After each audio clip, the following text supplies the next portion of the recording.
It was March 17th when our Courtney Reagan gave you 8 names in retail that could potentially file for bankruptcy. So far, half of them have. And Courtney's here to talk about who might be in the next wave. Hey, Court. Hi there, Carl. Yeah, you're right. So there were 8 of those retailers in about mid-March that I pointed to on that bankruptcy watch list. Like you said, half of them, they've already made it there, going to Chapter 11, along with several others that weren't necessarily on the list because they were smaller but still well-known names. And we think this could just be the beginning. So about 11 major retailers or brands have filed for bankruptcy since the pandemic shut down much of the country. And they join 5 names that did so earlier in the year, including 200-year-old Brooks Brothers and Sur La Table just on Wednesday.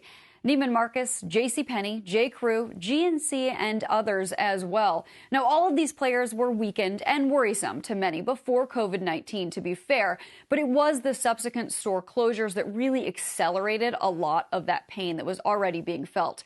Ascena Retail, that's the parent of Ann Taylor, Loft, Justice, Lane Bryant, and others. It has nearly 3,000 stores and is reportedly preparing a filing that will include a large store closure program proposal.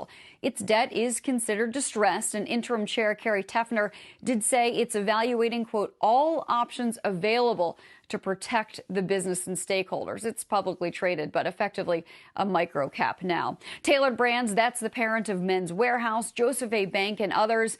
It warned in an SEC filing, quote, if the effects of COVID-19 pandemic are protracted and we are unable to increase liquidity or effectively address our debt position, we may be forced to scale back or terminate operations and or seek protection under applicable bankruptcy laws. So those are just some of the names, but S&P Global does have 18 other names on its distress list. Moody's has 20, and both of those lists include names like Rite Aid, Party City, J.Jill, and Petco.